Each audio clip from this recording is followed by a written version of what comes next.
Jangan lupa tolong di subscribe dan ketik loncengnya. Terima kasih.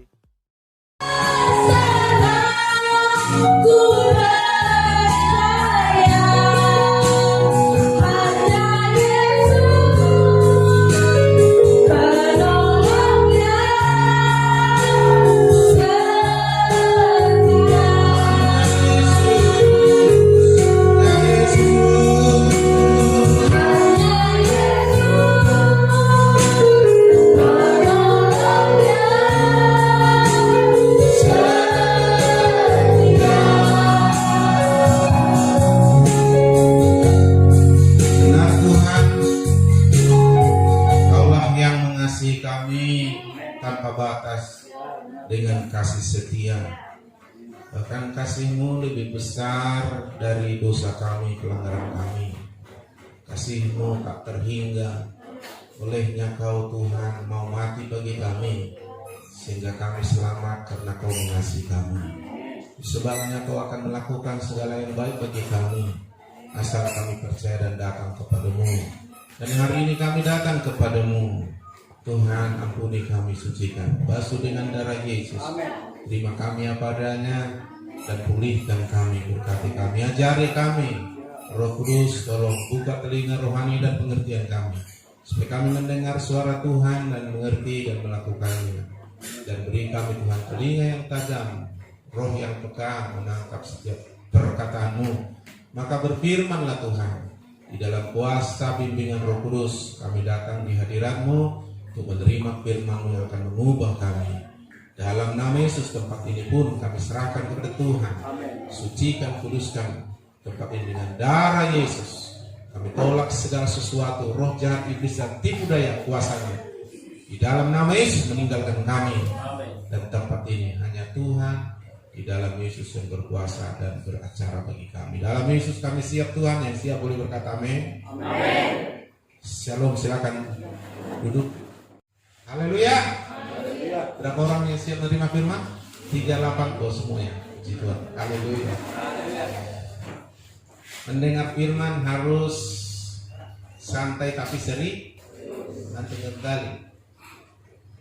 Dan kita harus bersikap rendah hati bahwa firman Tuhan itu tak pernah salah. Amin.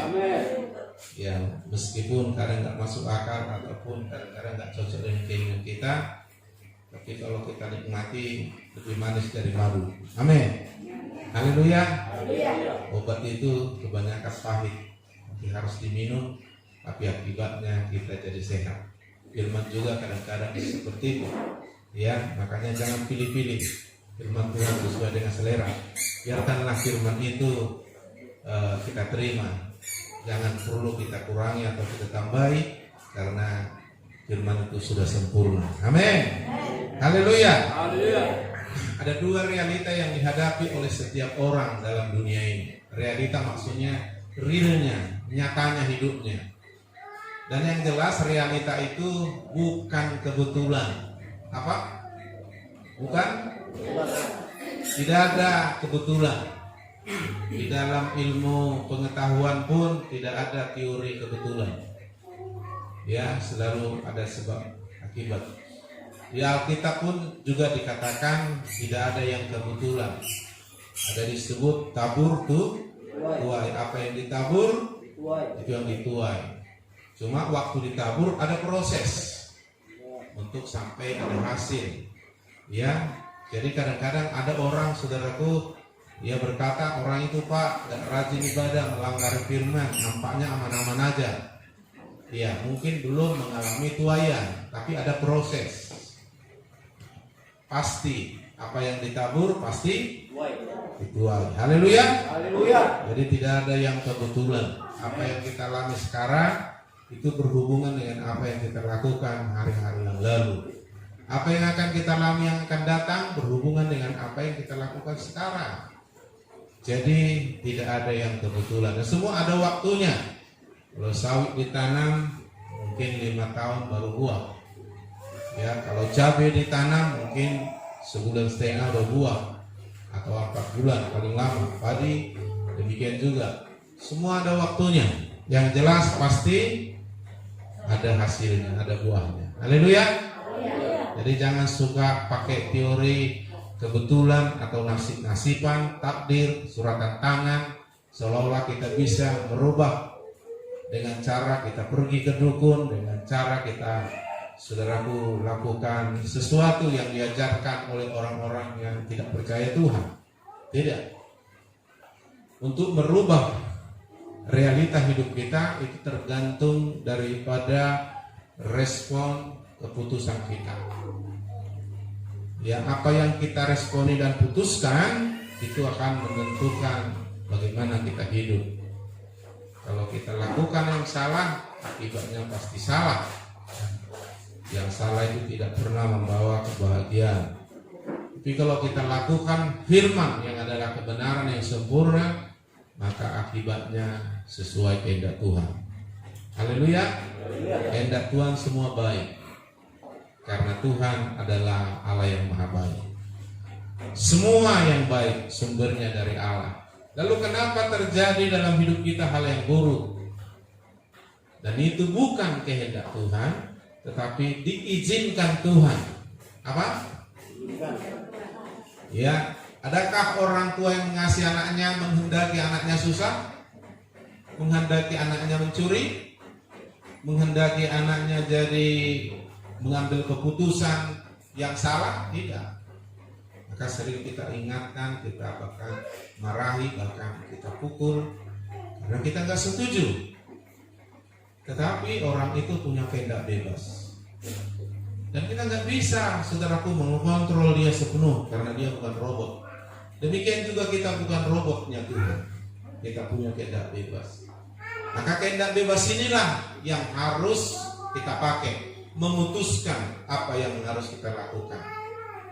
Di dalam Tuhan atau di luar Tuhan, sesuai firman Tuhan atau tidak sesuai firman Tuhan. Jadi melakukan itu seperti menabur, menerima akibatnya seperti menuai. Itulah kenyataannya. Haleluya. Di dunia ini semua ada teorinya, tidak ada yang kebetulan, semua ada teorinya. Nah, kenapa tubuh manusia makin lama kalau sudah makan dan sehat bisa tumbuh? Ada teorinya. Tidak ada yang kebetulan, ya.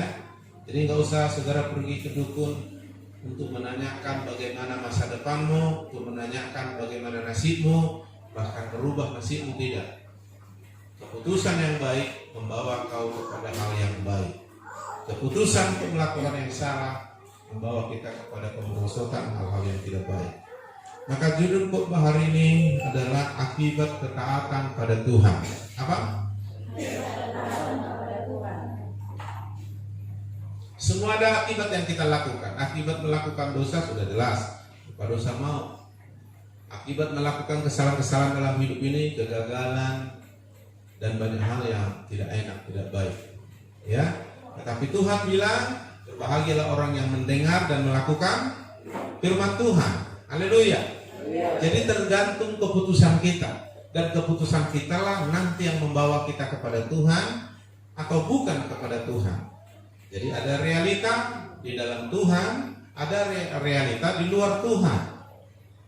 Semua orang yang normal di luar Tuhan, itulah yang terjadi di muka bumi. Ya, contoh kalau sudah tua pasti makin lemah dan sakit-sakitan. Umur 70, 80 kalau buat penuh penderitaan.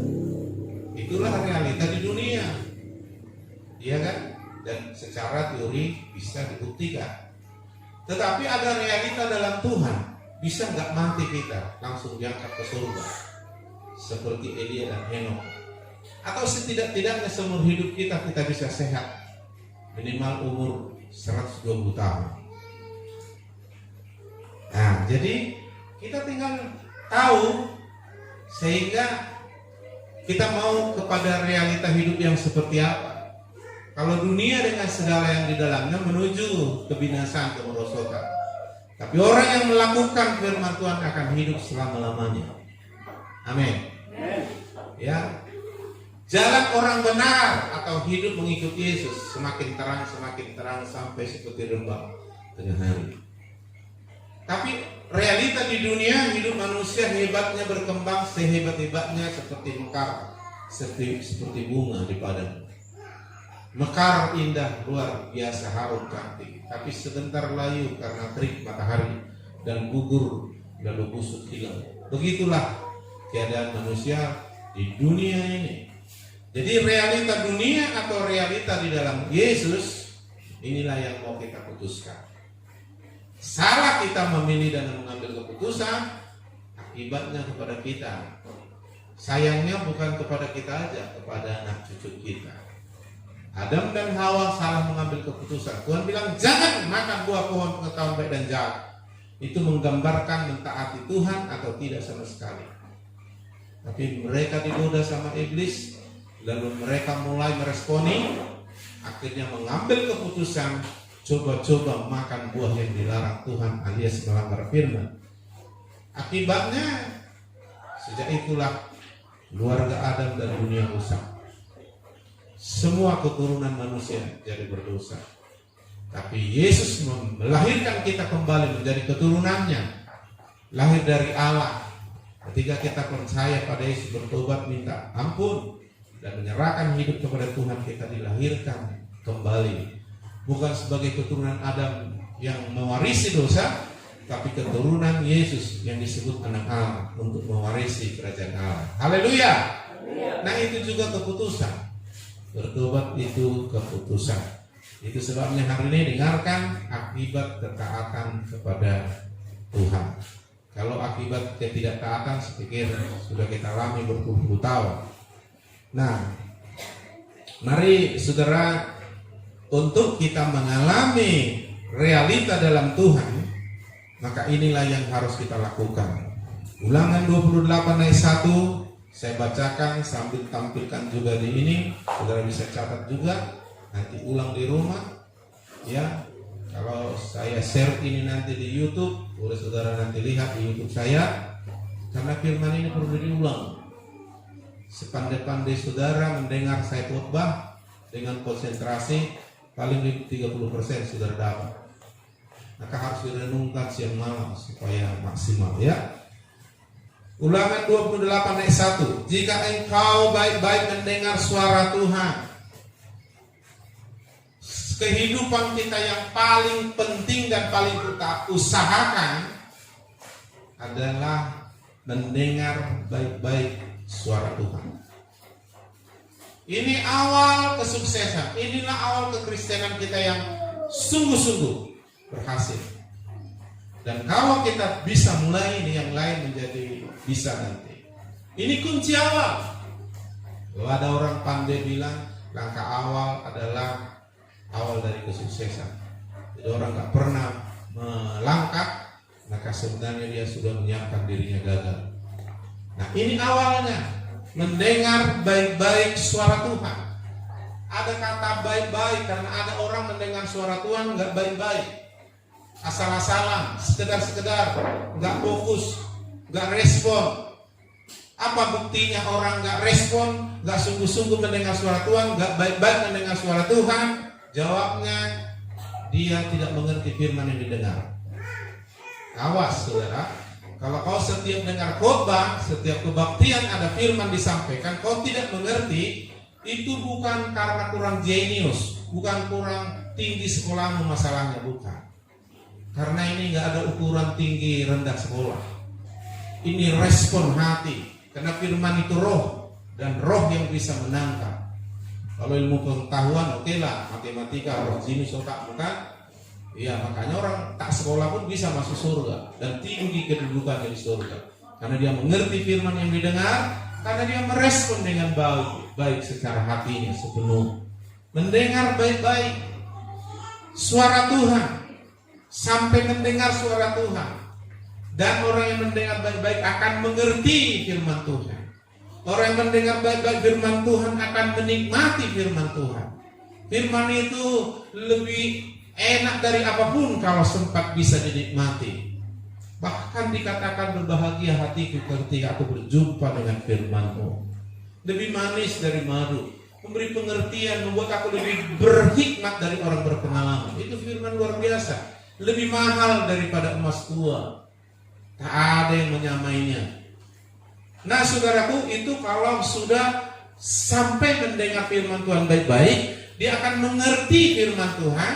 Orang yang mengerti firman Tuhan itu dikarenakan responnya, keputusannya, bahwa firman ini menentukan hidup mati saya, baik tidaknya saya. Kalau tidak, kalau saya gagal mengerti firman, menikmati firman, maka dunia akan menggoda saya. Saya akan mengalami realita dunia. Saya akan lemah ibarat orang tak pernah makan padahal ada makanan. Makanya jangan heran ada orang rajin gereja tapi rohaninya hidupnya nggak berubah-berubah. Kenapa? Kuncinya di sini, tidak mendengar firman Tuhan baik-baik. Buktinya apa? Dia tidak menikmati firman. Buktinya apa? Dia tidak mengerti firman. Makanya di komsel banyak ketakutan datang. Karena di komsel kita disuruh lagi berbagi apa yang kita dapat, sehingga kita makin kaya tentang firman yang kita dapat hari Minggu misalnya. Komsel kita sharing, kita terapkan, kita diperkaya, yang lain memberikan apa yang dia dapat dalam waktu mendengar suara Tuhan. Dia bagikan sama yang lain, sehingga saling memberkati lewat firman Tuhan yang luar biasa. Tapi kalau tidak, maka komsel itu mati. Kenapa? Apa mau dibicarakan? Yang penting dalam komsel atau pertemuan ibadah, yang penting adalah kita mengalami Tuhan, kita menikmati firman, kita mengerti firman. Kalau enggak, maka saudara, ibadah kita itu ya gitu-gitu aja lah. Ya, maka kita harus sampai mengerti firman. Makanya untuk bisa mengerti firman, saudara harus mendengar baik-baik suara Tuhan, mendengar firman Tuhan. Ada dua jenis tanah, kata Tuhan dalam waktu memberikan perumpamaan penabur. Ada tanah yang tidak baik, ada tanah yang baik. Tanah yang tidak baik ditabur benih, gagal, benih itu gagal. Tanah yang baik ditanam benih, maka hasilnya ada. Seperti tanah subur itu, tanah yang baik. Hasilnya 30 kali lipat, 60, 100 kali lipat. Tapi tanah yang tidak baik itu tidak menghasilkan apa-apa, karena firman itu gagal dalam hidupnya. Kalau firman itu gagal dalam hidup kita, kita nggak berubah, kita nggak mengalami apa-apa dalam realita Tuhan. Firman itu hanya pengetahuan, firman itu hanya didengar tapi tidak berdampak. Padahal firman itu hebat, punya daya cipta, langit, bumi dan segala isinya terjadi karena firman, dan sempurna. Firman itu luar biasa. Tetapi kalau kita tidak sampai menerimanya, maksudnya sampai kita menikmati dan mengerti firman, maka kita sudah mengawali kegagalan untuk masuk mengalami realita Tuhan. Semua realita Tuhan baik. Kan Tuhan bilang Yeremia 29 ayat 11, rancanganku mengenai kamu adalah rancangan damai. Damai sejahtera. Damai sejahtera itu luar dalam udah bagus lah. Ya, rohani jasmani udah bagus lah. Ya, dan bukan kecelakaan atau hal yang buruk, tetapi memberikan masa depan yang penuh harapan. Jadi realita hidup kita makin bagus, hari lepas hari bertambah indahnya. Di dunia enggak, ya, ekonomi makin merosot, makin goncang sampai akhirnya lenyap nanti. Nah, saudaraku, jadi tinggal kita mengambil pilihan. Pilihannya Yesuslah jalannya. Amin. Gak ada jalan yang lain. Maka ikutlah dia. Ya, taatilah dia. Caranya dengarkan baik-baik suara Tuhan. Responi sampai mengerti. Bila penting dari rumah kau sudah berdoa, sudah siapkan diri. Pokoknya Tuhan, aku harus mendengar baik-baik. Bagaimana caranya? Saudara harus berdoa, kau siapkan hatimu, ya, jaga hatimu, jaga lidahmu, siapkan pikiranmu, semuanya siapkan, ya. Minta Roh Kudus menolong kamu. Saya percaya orang yang sungguh-sungguh akan ditolong Tuhan. Orang yang lapar haus akan kebenaran akan dipuaskan. Haleluya. Jadi dengar baik-baik. Jadi tanah yang tidak baik itu, dia dengar firman tidak mengerti.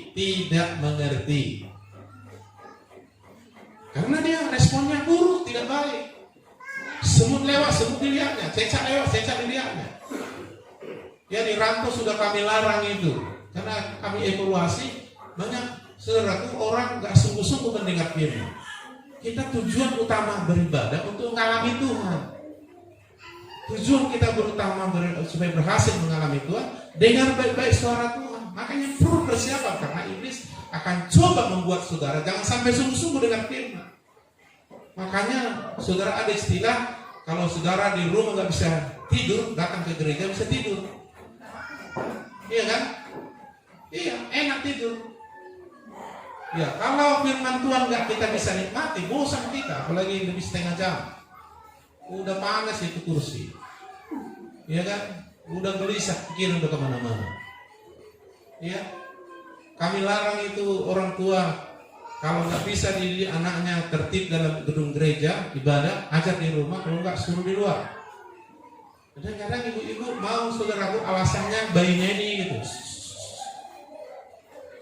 Bayi bisakah diajak beribadah? Bisa, dia punya roh.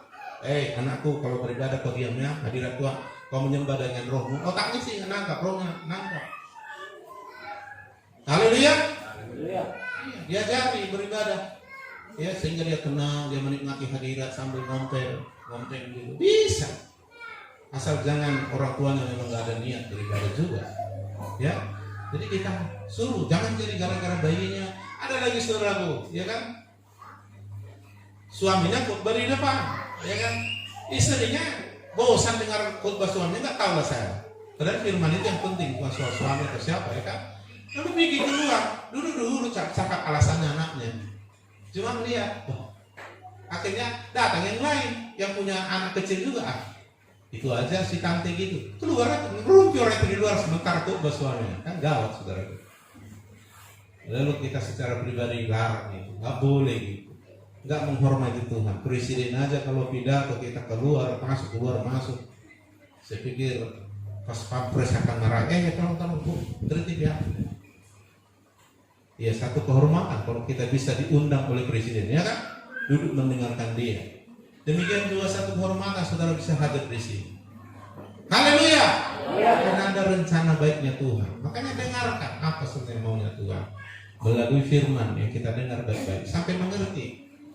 Nah, kalau kurang mengerti atau sedikit mengerti, tapi sudah mengerti ada sesuatu yang mantap, jika misalnya nanti saling berbagi, saling memberkati, saling memperkaya firman.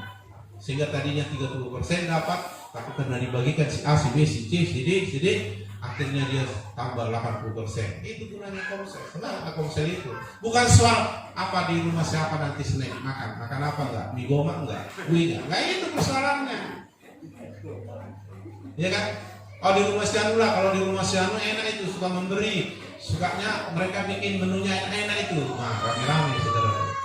Di rumah si Anu, teh manis aja, nggak usah dalam gitu kan. Jadi udah kehilangan tujuan ibadah. Tujuan ibadah bukan soal teh manis, kue apa, makan apa. Haleluya. Nggak ada teh manis, kopi, kue, karena memang nggak ada, bukan karena pelit. Ya udah, air putih aja. Haleluya. Air putih didoain lebih manis daripada aqua. Haleluya. Gitu. Jadi jangan dipersoalkan hal-hal yang sepele menghalangi kita mendengar firman, ya kan? Nah, janganlah di rumahku, 2 kali di rumahku katanya saudara. Mikirnya pasti lain. Mungkin bukan karena dia nggak suka firman atau hamba Tuhan. Mikirnya kali-kalinya kan. Gak usah pikirkan terlalu itu. Kalau ada puji Tuhan, ya nggak ada air putih. Amin. Maksudnya apa? Supaya kita jangan terhalang mendengar firman Tuhan baik-baik. Amin. Haleluya. Kalaupun nanti kuenya kurang enak, jangan dikomentari palaku di rumah si Anu nggak pernah enak kuenya. Jadi kehilangan arah. Loh, saya nggak ada di sini itu maksud saya. Amin. Kalau ada betul maksud. Jika baik-baik mendengar suara Tuhan, itu kunci pertama. Mendengar dulu. Sekolah juga gitu. Kalau dia nggak perhatian mendengar gurunya, walaupun otaknya jenius, pasti gagal.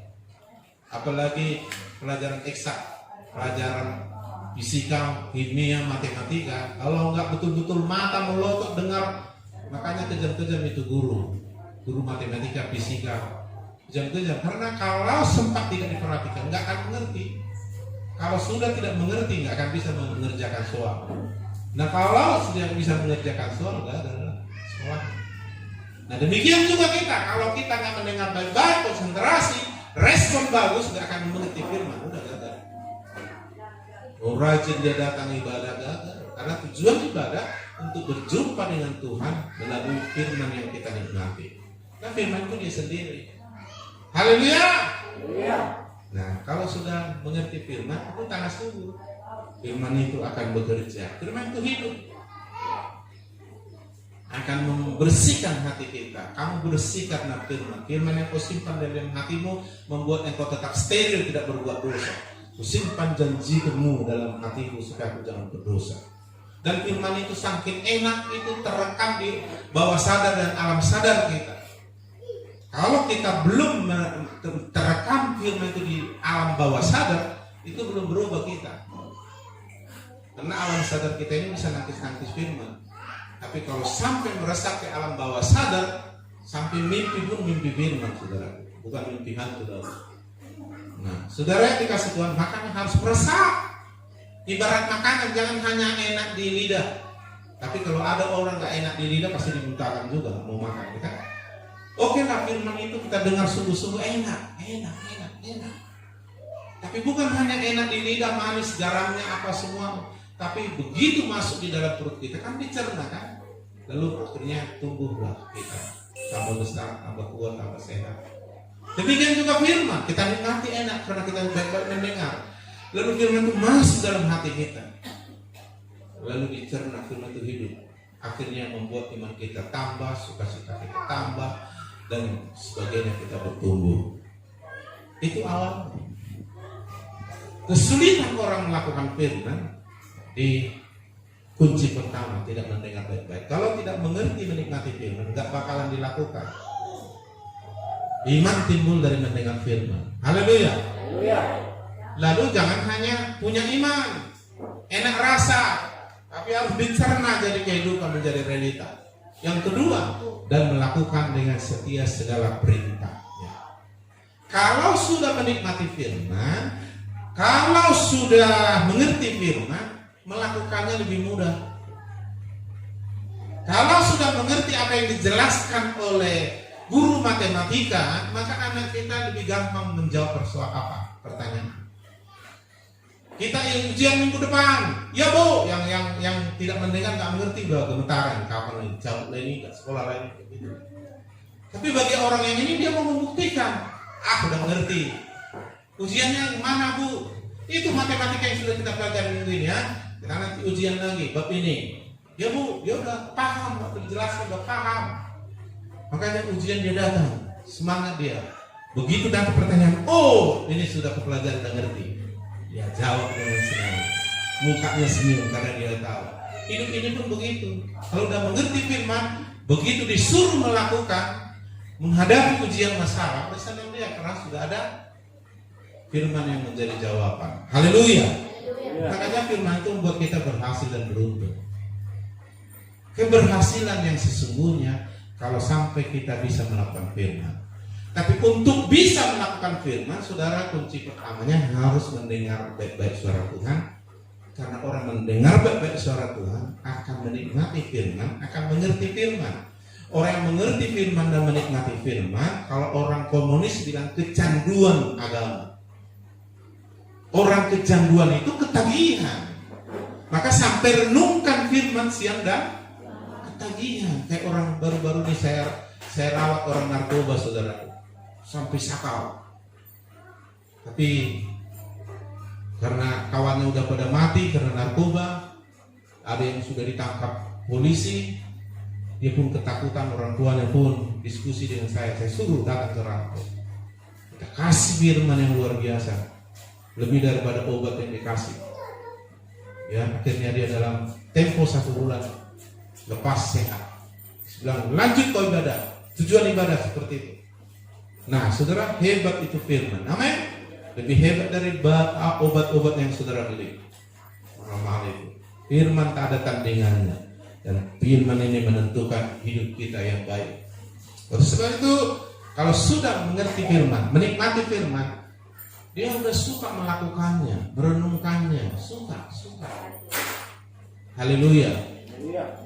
Makanya kalau orang kesulitan melakukan firman, itu alasannya di pertama, belum mendengar baik-baik, akibatnya tidak menikmati, akibatnya tidak mengerti, sehingga melakukan firman itu sulit.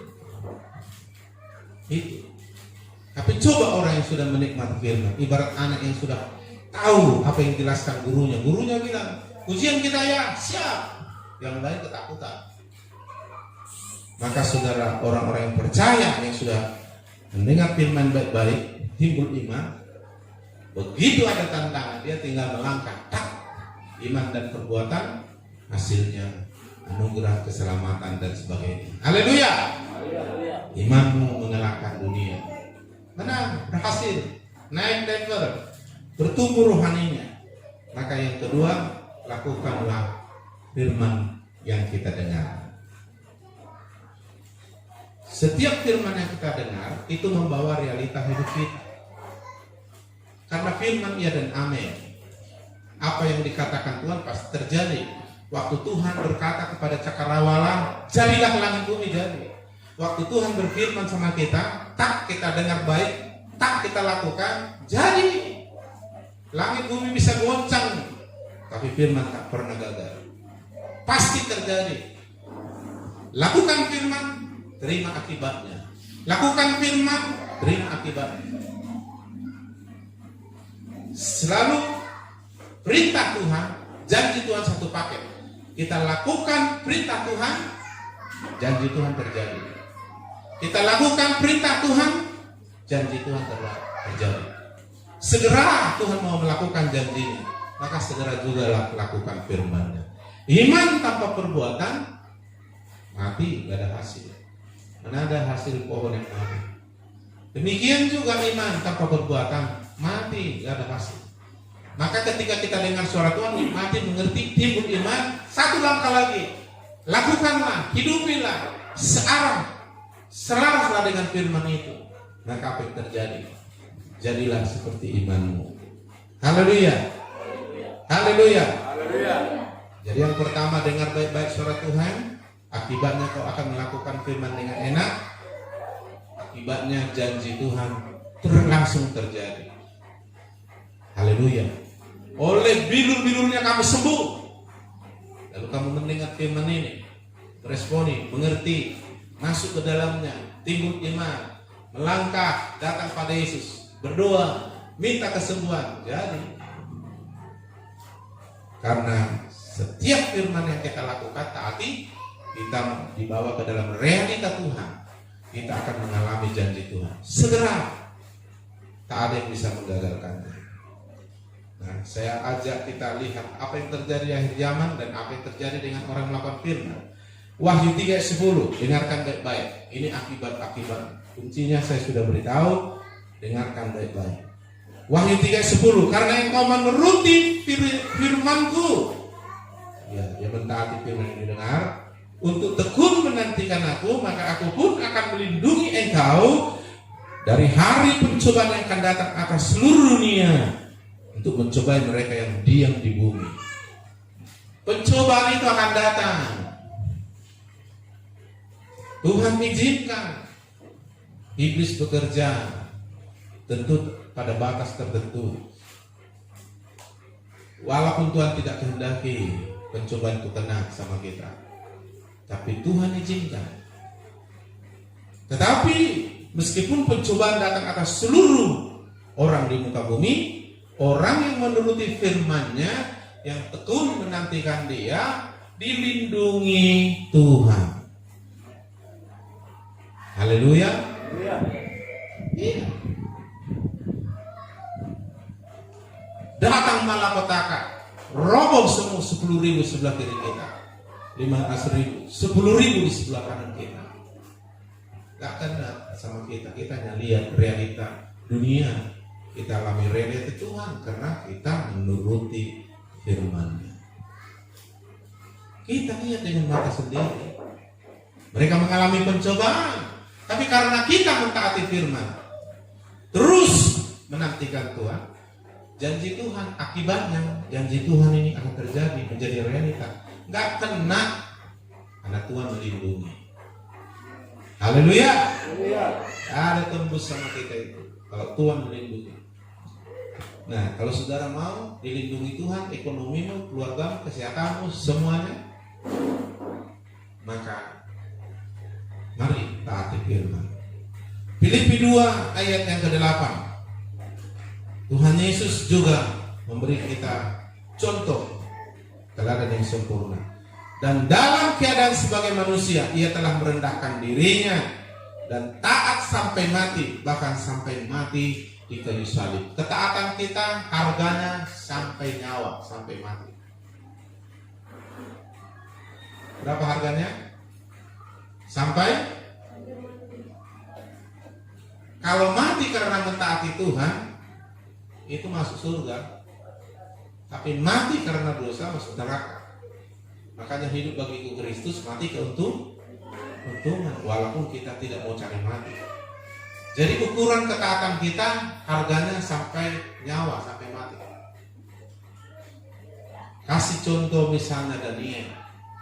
Daniel, saudaraku, setelah menjadi Perdana Menteri, karena dia luar biasa, saudaraku, terbukti dari orang-orang muda dulu seluruh dunia diangkat dia Perdana Menteri.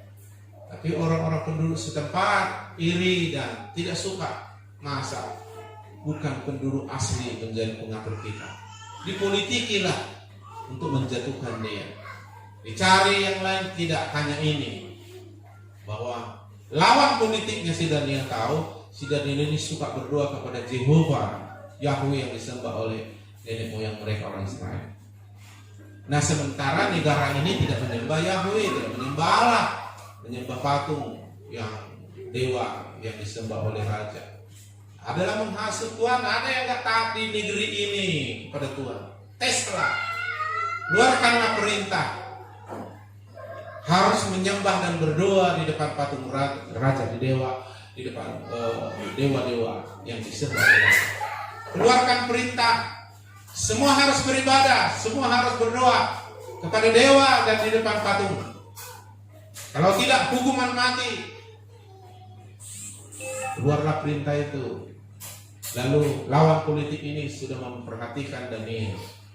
Diperhatikan Daniel berdoa di atas soto 3 kali sehari, dia berdoa kepada Allah. Lalu dilaporlah, ditangkaplah si Daniel, diancam hukuman mati. Ditanya karena raja ini suka dengan Daniel. Tak bisa kau berubah lagi? Benar kau menyembah? Benar. Hukuman mati bagi orang yang tidak berdoa kepada dewa. Dia menjawab, Tuanku Raja yang mulia, tidak mungkin aku menyembah Allah yang tidak ku kenal. Aku menyembah Allah yang ku kenal. Seandainya pun aku harus mati demi menyembah Allah yang ku kenal, terserah Tuhan lah. Akhirnya nggak bisa lagi saudaraku dibela sama raja. Keputusan sudah keluar.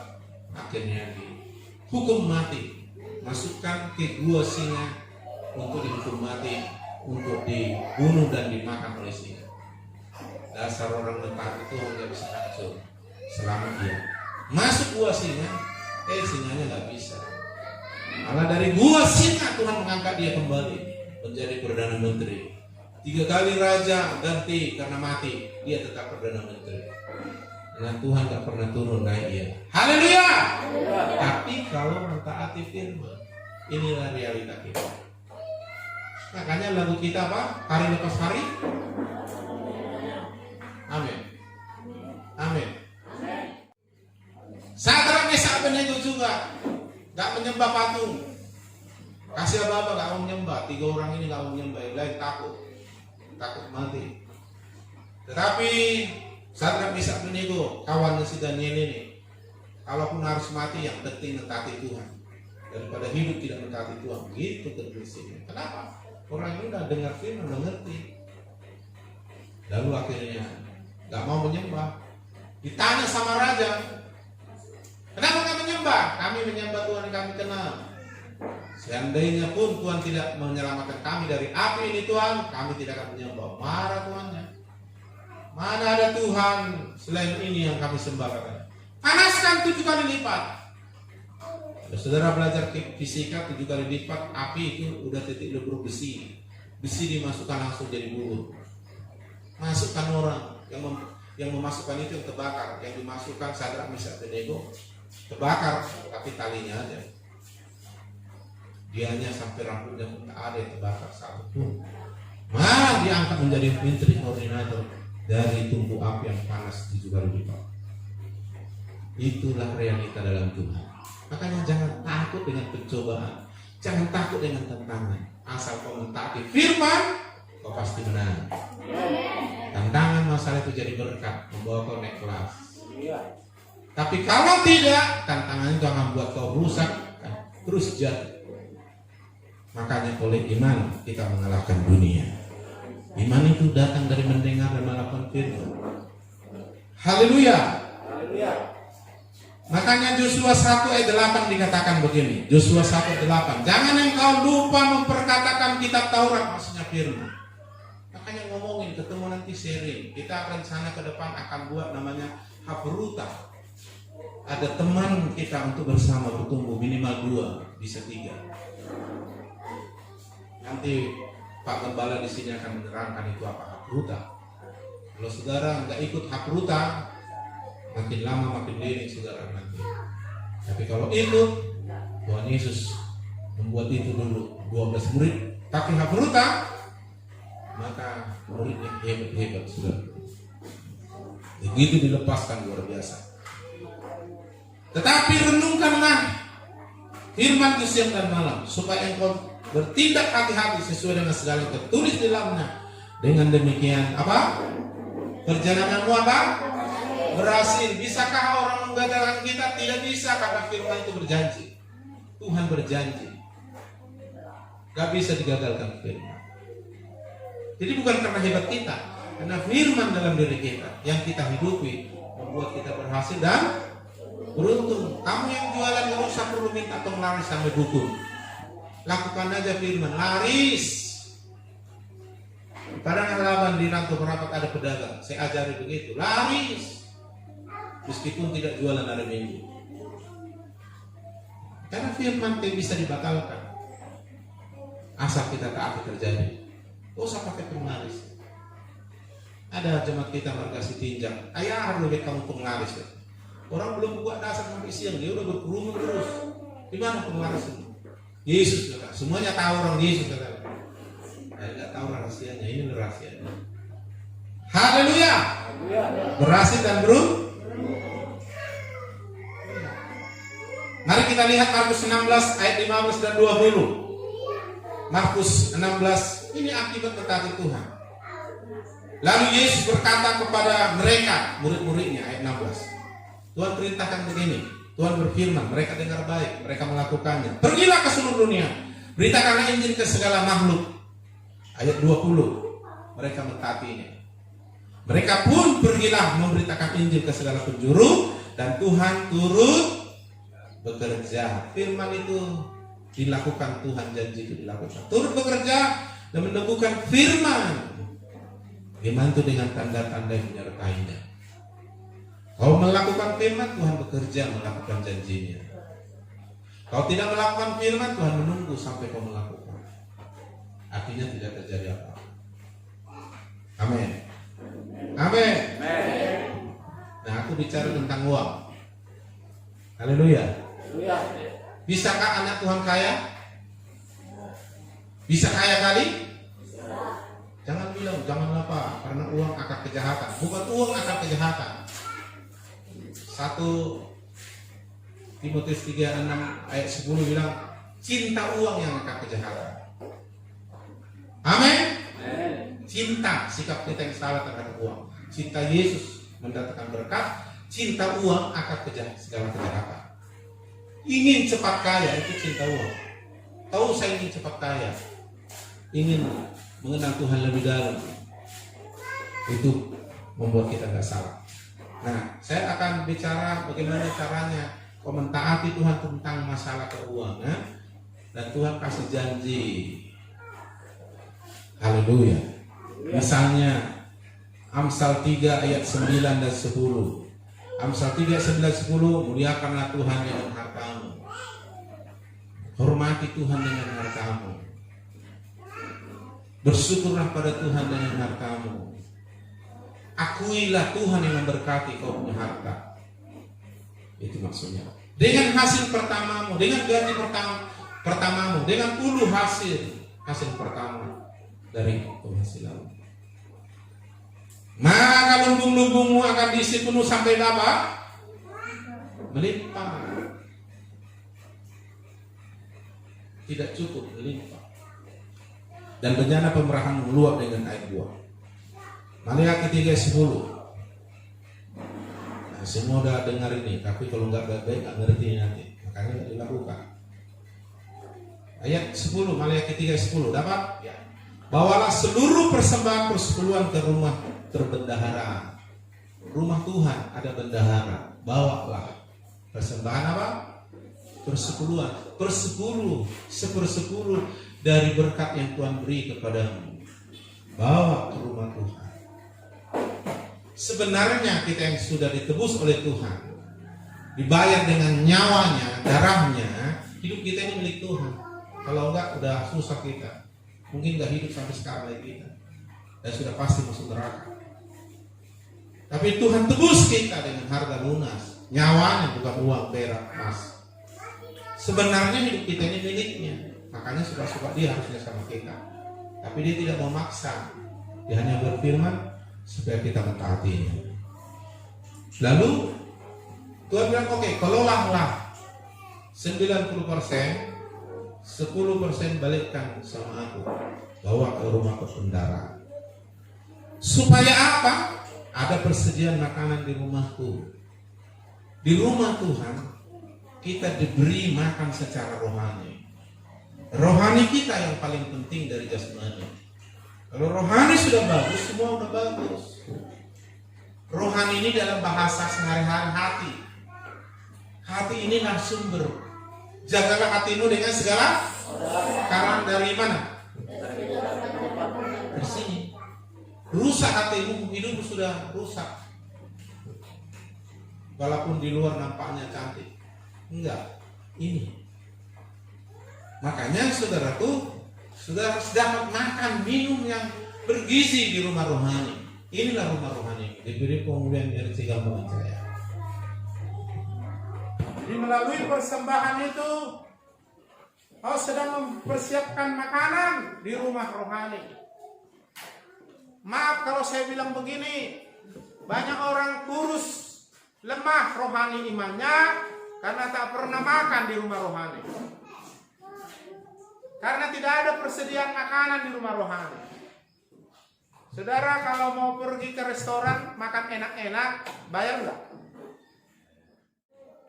Jadi ada hubungan makanan rohanimu dengan persembahan persekutuan. Makanya bilang, bawalah supaya ada persediaan makan.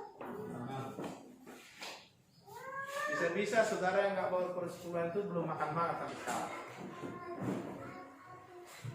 Tuhan yang tahu dan saudara, ya. Haleluya. Haleluya.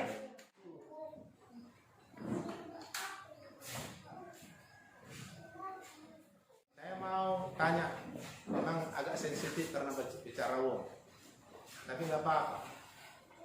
Nah, ini firman Tuhan.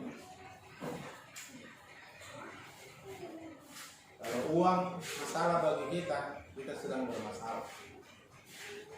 Kalau bisa jangan uang menjadi masalah. Nah, begini. Dan saya nggak ada niat maksud apa-apa menyampaikan ini. Justru firman Tuhan ini menguntungkan kita. Tuhan sudah tebus kita, mengasihi kita, sampai mati bagi kita. Amin.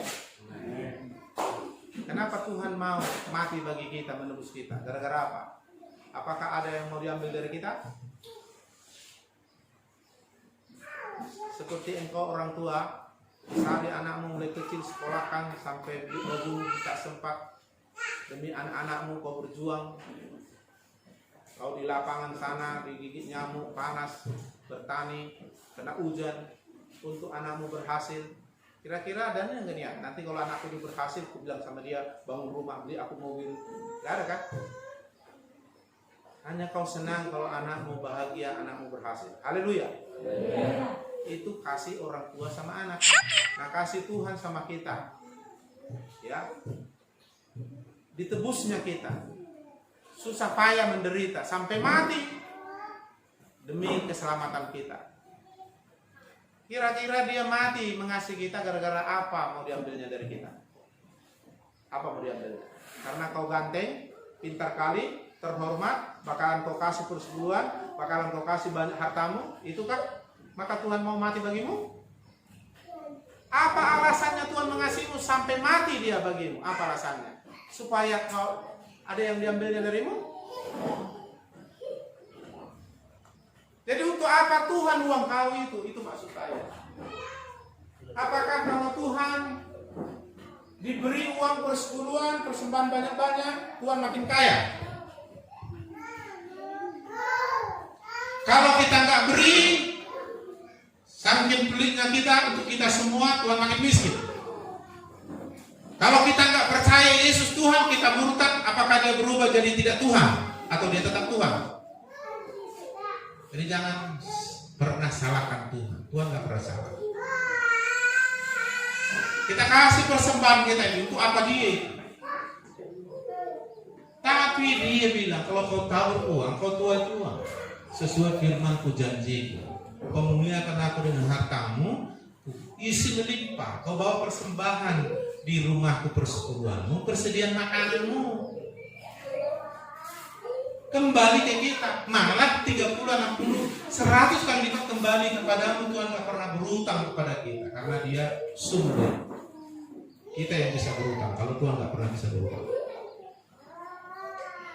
Jadi jangan saudara pikir, ku kasih banyak uang sama Tuhan supaya ku sogok Tuhan. Enggak, itu apanya uangmu itu.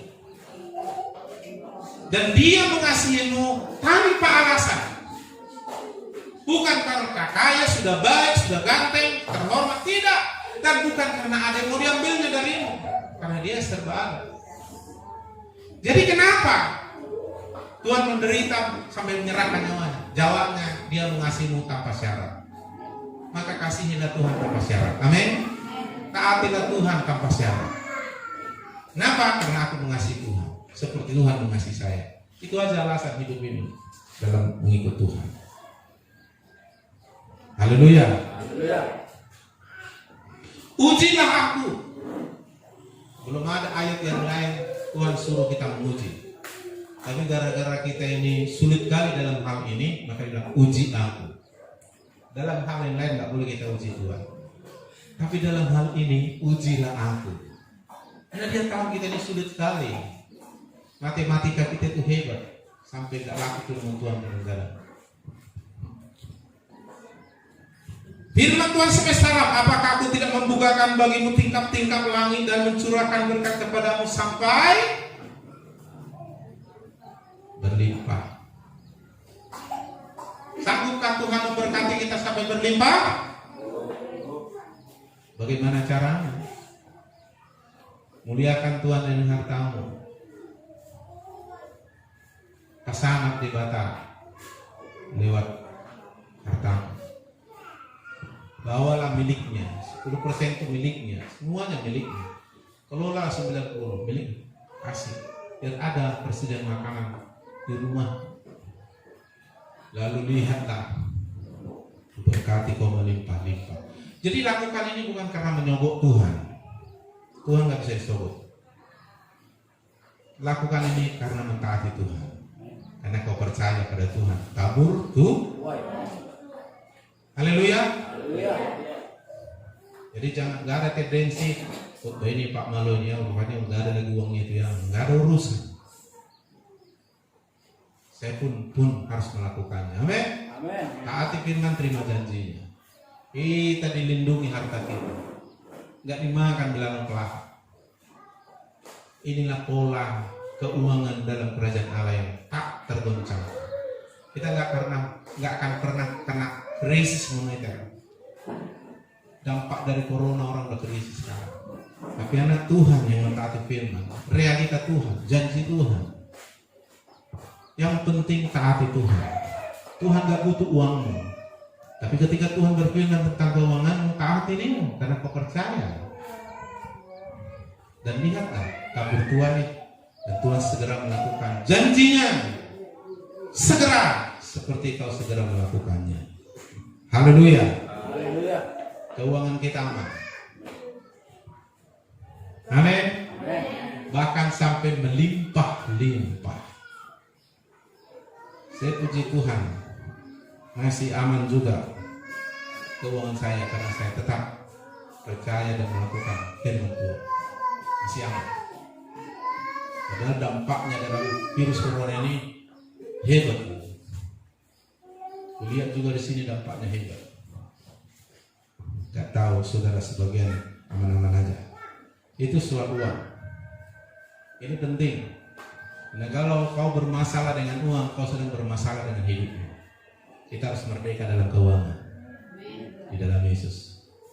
Pendeta kayak saya kalau sempat makan tak makan susah melayani. Ya, kadang-kadang dari firman dipakai untuk dijual. Itu sudah terjadi.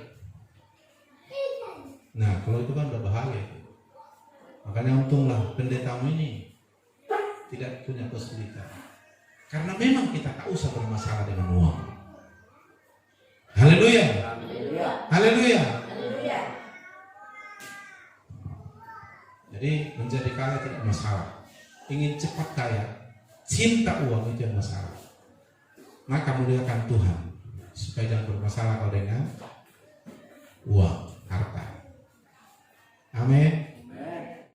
Karena kita sudah tahu memuliakan Tuhan dengan harta, dan Tuhan sudah berjanji memberkati kita melimpah-limpah ketika kita memberikan milik Tuhan. Tentang pertumbuhan rohanimu, ini penting. Banyak uang rohani kurus ayat. Mazmur pasal pertama ayat 2 dan 3. Tetapi yang kesukaannya adalah Taurat Tuhan, yang merenungkan Taurat itu siang dan malam. Nah, ini udah menikmati firman itu. Ia seperti pohon digambarkan ditanam di tepi aliran air. Itu posisi pohon yang bagus, tidak kekurangan apa yang dibutuhkannya. Air adalah kebutuhannya. Menghasilkan buah pada musimnya. Kalau sawit 5 tahun sudah harusnya musimnya berbuah. Padi 4 bulan musimnya panen. Tapi aneh anak Tuhan, udah 30 tahun Pentakosta tak berbuah-berbuah. Murid-murid Yesus 3,5 tahun sudah bertumbuh dewasa rohani seperti Yesus. Sudah bisa melakukan apa yang dilakukan Yesus. Karena apa? Bertumbuh rohaninya. Makanya renungkan firman siang dan malam. Haleluya. Diskusikan nanti dengan anak, dengan suami, istri di rumah. Datang lagi di konsel. Bagikan, saling memberkati dengan firman. Renungkan. Kau diposisikan seperti pohon di tepi aliran air, tumbuh. Walaupun musim kemarau, dapat air terus karena di tepi aliran air. Berbuah pada waktunya. Sudah waktunya saudara berbuah. Maaf, apalagi jemaat yang pertama di sini. Sudah waktunya berbuah. Jemaat yang sudah 5 tahun di sini, sudah waktunya berbuah. Kecuali yang baru bertobat. Semua ada waktunya. Haleluya. Tidak layu daunnya, apa saja diperbuahnya. Nah, firman itu membawa kita kepada keberhasilan. Jadi rohani kita bertumbuh. Yang tertanam di bait Allah, bertunas di pelataran, bertumbuh di hadapan Tuhan. Sampai tua terus tua, apalagi muda. Gemuk segar dan menceritakan janji Tuhan yang dialaminya. Itu yang dikatakan Mazmur 91 ini. Oke. Saya bagikan lagi saudaraku tentang masa depan keluarga kita. Mazmur 133 ayat 1 dan 3. Mazmur 133 ayat 1 sampai 3, nyanyian ziarah Daud. Sungguh alangkah baik dan indahnya, kata Tuhan. Siapa yang alangkah baik dan indahnya? Apabila saudara-saudara diam bersama dengan rukun. Ketika Tuhan bilang sungguh alangkah baik dan indahnya, itulah seperti suasana surga, saudara. Kalau saudara-saudara hidup atau diam bersama dengan rukun, bersama dengan damai, harmonis. Ibarat tali satu gitar di-setel pada ukuran nada yang pas, dimainkan oleh pemain gitar yang bagus, waduh enak, harmoni. Tapi salah setelannya, harusnya tali satu nada E dibikin jadi nada G. Sejak sepandai-pandainya pemain gitar mainkan fals, rusak suaranya. Keluarga juga kalau mau rukun, setel hati, pikiran, omonganmu, tindakanmu sesuai firman kau dengar. Di mana ada kebenaran, di situ tumbuh damai sejahtera. Setel sesuai firman. Maka saudaraku, apa yang terjadi? Tumbuh damai sejahtera. Diam bersama dengan rukun. Suasana keluargamu seperti surga. Haleluya. Dan ini yang aku senang dalam hidupku, bukan karena uang. Berkat yang paling kunikmati di masa tua ini adalah keluarga saya. Anak-anakku bertobat, melayani Tuhan. Kami suami istri semakin indah. Sudah seperti surga. Alkitab bilang keluarga kita di bumi itu seperti di surga. Karena keluarga di bumi didesain Tuhan seperti keluarga di surga. Makanya kalau kita belajar tentang keluarga surga, kita praktekkan di keluarga di bumi, maka seperti di surga. Makanya rumah tanggaku adalah surgaku di bumi. Kalau enggak, susah. Mahal ini saudaraku.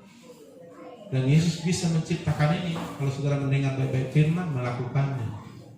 Praktekkanlah kasih dalam rumah tanggamu. Jangan praktekkan ego, jangan praktekkan saling menghakimi. Bagaimana Tuhan mengasihimu dan menyelamatkanmu, praktekkanlah itu bagi keluargamu. Jika kau percaya kau selamat dan sisi rumahmu diselamatkan. Rukunlah, jangan berkelahi, mampat berkat.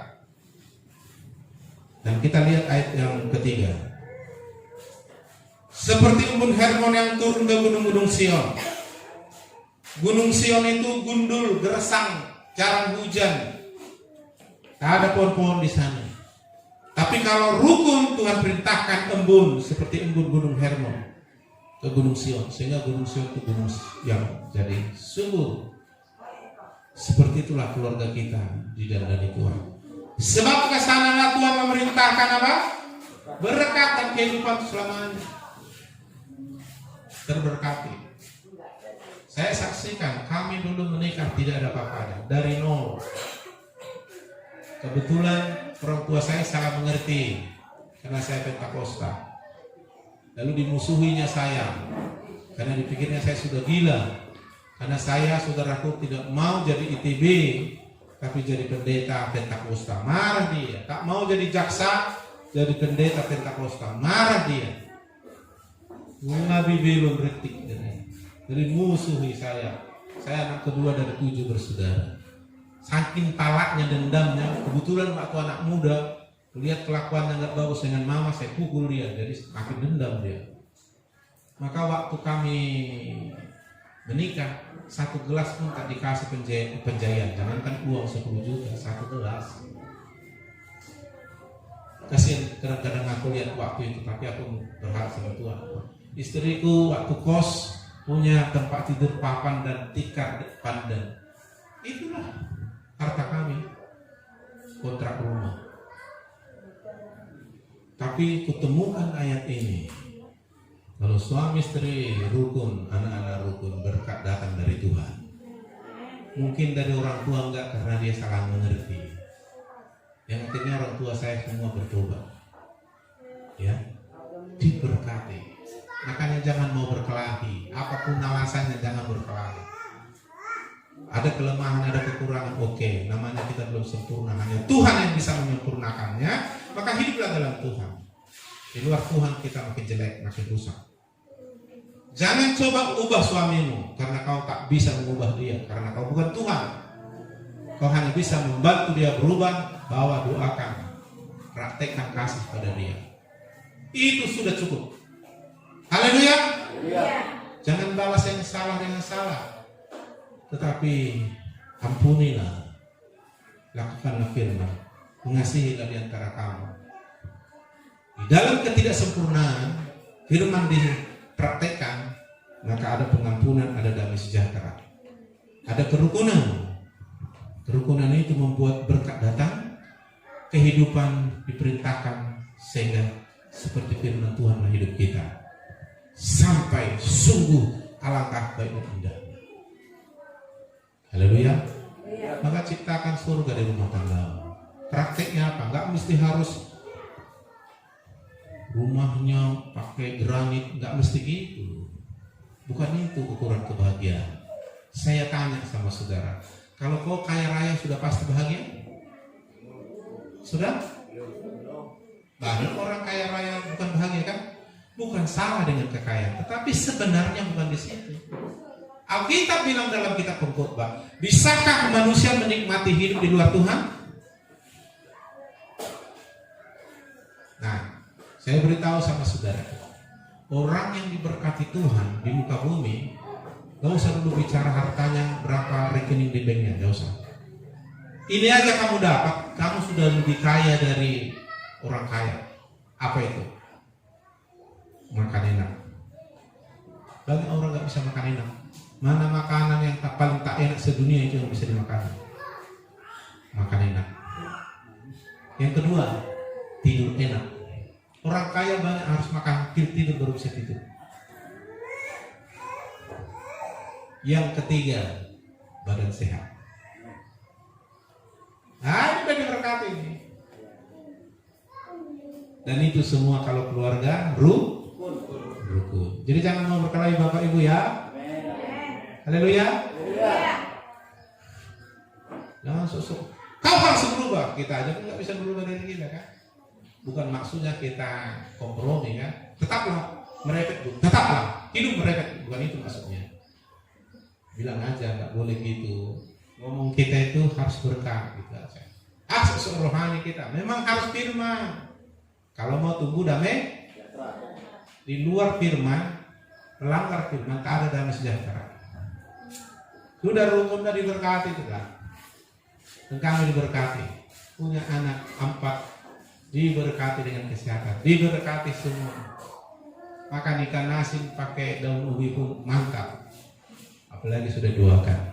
Apalagi makan bebek panggang, wah makin mantap saudaraku. Haleluya. Belum dilarang dokter saya makan apa-apa, kecuali yang dilarang Tuhan. Enak. Ada orang nggak bisa lagi nikmati makanan. Makan apa? Kacang nggak boleh, asam urat. Makan daging babi nggak boleh, kolesterol. Makan daging darah tinggi. Makan asam, awas asam lambung, semua pantangan. Makan nasi, awas, itu tinggi kalorinya, naik nanti gula darahmu.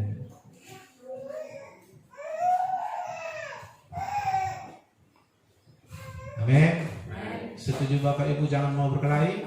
Amin. Apa berkelahi? Ya kan? Baru dibeli piring 3 musim itu pun kredit udah pecah. Apa? Bilang aja sama istrimu.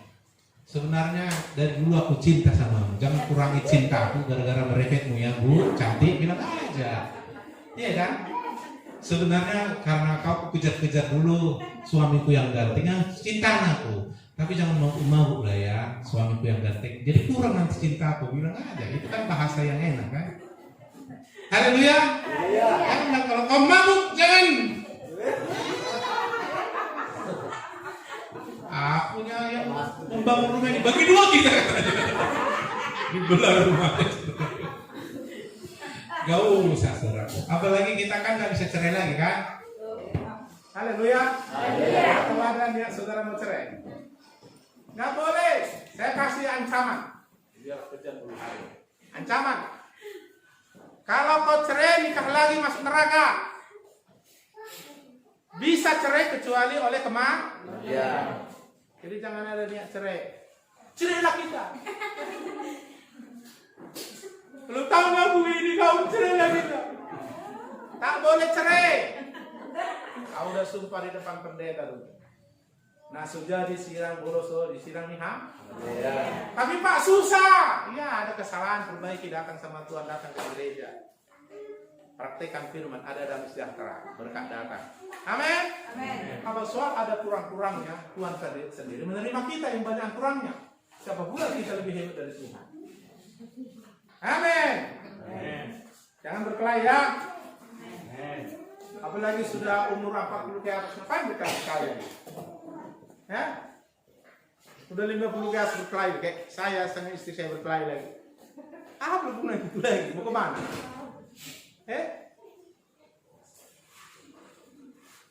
Jadi jangan gampang-gampang kesalahan kita. Kalau tahu udah begini, bukan itu masalah dan datanglah sama Tuhan. Selalu ada jalan keluar. Amin. Haleluya. Nah, janji Tuhan sama orang yang beribadah. Tetapi kamu, Keluaran 23, 25 sampai 27. Tetapi kamu harus beribadah kepada Tuhan Allahmu, maka Tuhan memberkati roti makananmu, air minumanmu. Maksudnya, kau tidak kekurangan makanan minuman, kau akan menikmati makanan minuman. Saya masih bisa menikmati. Mau jengkol pun menikmatinya. Gak ada masalah. Belum dilarang dokter saya makan nasi buat piring, belum. Hanya saya yang harus menstel, jangan kegemukan. Amin.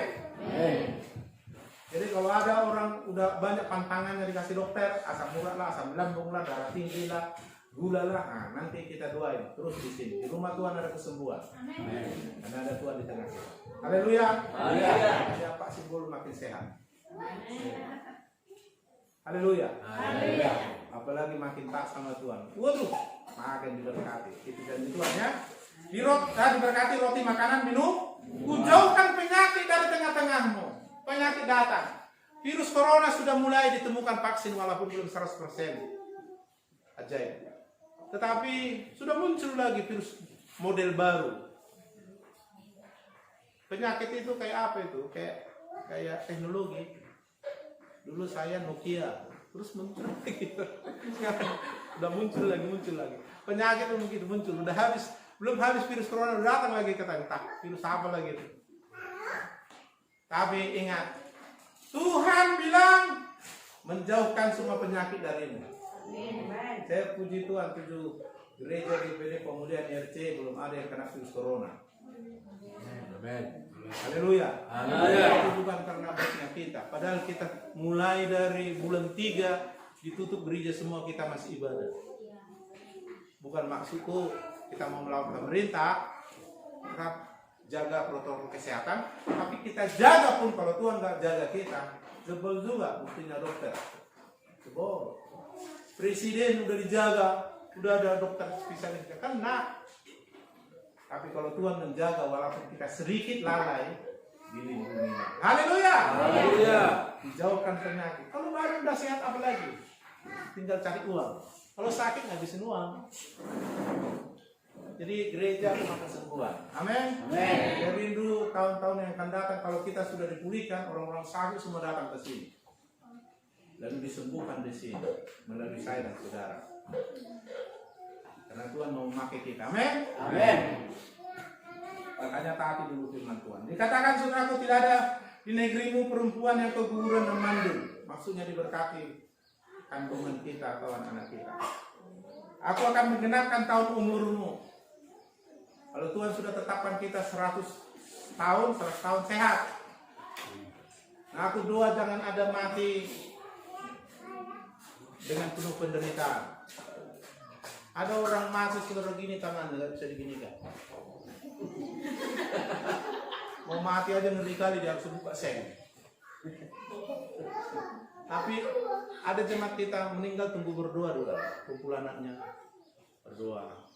Suruh anak-anaknya doa, istrinya doa, terakhir dia berdoa. Begitu amin udah kayak tidur dia senyum. Nah, itu enaknya karena kita bilang berharga matinya orang percaya. Ya, jangan kayak kami dulu sebelum aku bertobat dulu sambil di kedai tua kami ada semboyan kami. Tapi sekarang benar juga itu ya. Usia pala kaki kawan ini kosong mau 21 kosong mati. Ternyata benar juga ya. Kalau kita hidupnya bagus, matinya pun bagus. Amin.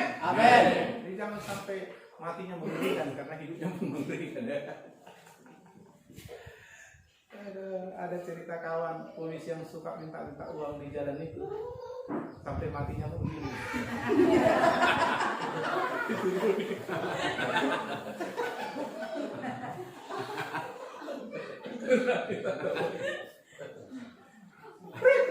Motor peraka si mati itu. Haleluya, maunya matinya berdua senyum, ya kan? Amin. Nah, itu janji Tuhan ya. Haleluya. Haleluya. Dikatakan kengerian terhadap aku, kukirim mendahului kau, aku akan mengencapkan semua orang yang kau datangi, aku akan membuat semua musuhmu lari membelakangimu. Musuh kita gak usah dibalas, nanti mereka malu dan lari. Dulu waktu aku merintis Padang Harapan, ada orang kaya yang benci sama Pentakosta. Itu saudaraku asal lewat, kita pun gitu dimaki-maki. Terus aku naik sepeda motor dulu mau melayani ke sini. Jadi mereka pulang dari jualan, kan jualan hari Minggu di sini, bawa motor perang. Jadi aku udah di pinggir, sengaja dimepetnya gitu, sampai masuk ke parit aku. Ternyata perhatikan, oh itu yang manusia aku pada Harapan. Ya aku nggak balas, aku ampuni. Tapi saudaraku bikin ngeri dia, ketakutan dia. Tapi nggak berani dia buka saya. Kau usah balas. Kalau Tuhan membalas ngeri. Kalau kau membalas, kau yang berdosa. Amin. Amin. Usah balas. Pembalasan itu milik Tuhan. Yang terakhir, ini masa depan. Ya, masa depan kita cerah. Walaupun sekarang gaji kita 4 juta. Amin. Haleluya. Aku sudah keluarkan statement rohani. Usia 50 sudah punya rumah sendiri. Amin. Satu orang aja yang bilang. Belum didengar baik-baik nih. Oh, rupanya saudara mau rumahnya sini terus sampai mati ya? Umur 50 tahun saya doakan punya rumah sendiri. Amin. Karena di surga pun udah ada rumah. Atau belum ada rumah di surga? Siapa di sini udah 50? Nah, dia saudara Pak Sudirman. Ya. Tadi mana lah suka, tadi Tuban, tadi Rabu, itu luar sana, tidak ada rumahnya. Amin. Karena masa produktif kita di situ. Kalau udah 50 tahun ke depan, udah payah itu mau keluar bangun rumah itu lagi. Payah itu, kecuali mujizat Tuhan. Payah. Selagi anakmu udah kuliah, mana sempat lagi bangun rumah, beli baju tidak sempat lagi. Haleluya. Masa depanmu, ya, tangkap ini. Mazmur 37 ayat 37. Sederhana, lakukan ini, masa depan kita cerah, kata Tuhan. Amin. Meskipun warisan kita dari orang tua nggak dikasih, kita 100 juta, 500 juta. Ada warisan. Apa itu? Mazmur 37 ayat 37. Perhatikanlah siapa? Orang yang orang tulus itu nggak usah hitung-hitungan. Ikut Tuhan pun jangan hitung-hitungan. Ada di rantau saudara, di rantau. Tahu salah aku sebut di mana? Jemaat kita juga ini. 4-3 orang itu dalam satu keluarga ibadah. Pernah dia cerita. Bayangkanlah Pak Pendeta, berapa pengeluaran kami untuk gereja. Kolekteku 2.000 kali 3 6.000. Anakku ini 4 orang. Berapa tiap minggu katanya? Oh, hitung-hitungan.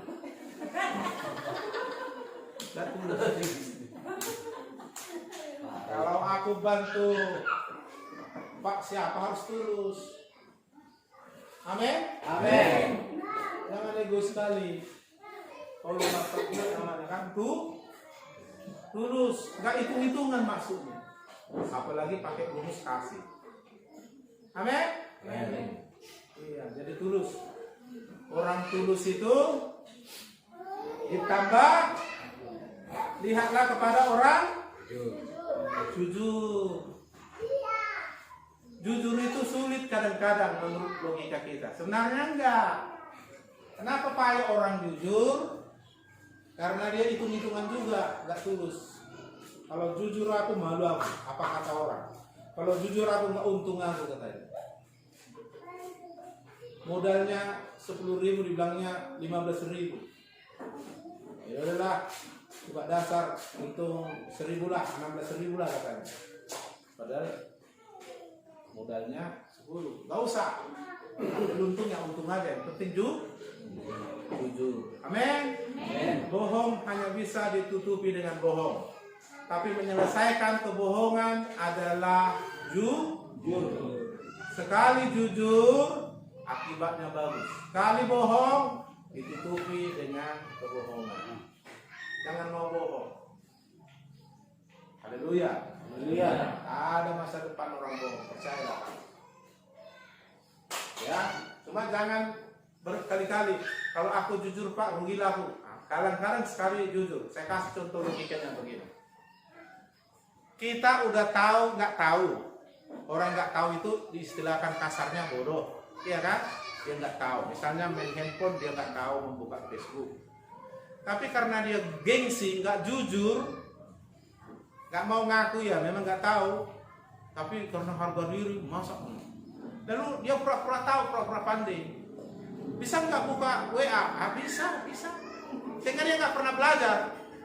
Maka dia terus tidak tahu, akhirnya terus bodoh dia. Coba dia bilang, memang nggak tahu aku Bang, nggak tahu lah, tolong belajar. Begitu, warna bilangnya, bodoh lah kau, pala Facebook zaman sekarang nggak tahu, WA nggak tahu. Oke lah, sekali itu memang aku nggak tahu. Jujur aja, memang nggak tahu. Jangan pura-pura tahu.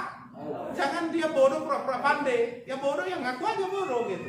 Nah gininya katanya. Akhirnya tahu, udah siap itu jadi pandai, nggak pernah bodoh lagi. Tapi kalau orang bodoh, nggak mau jujur, sok-sok pandai, nggak mau belajar, tetap bodoh terus. Nah kebohongan itu pun begitu.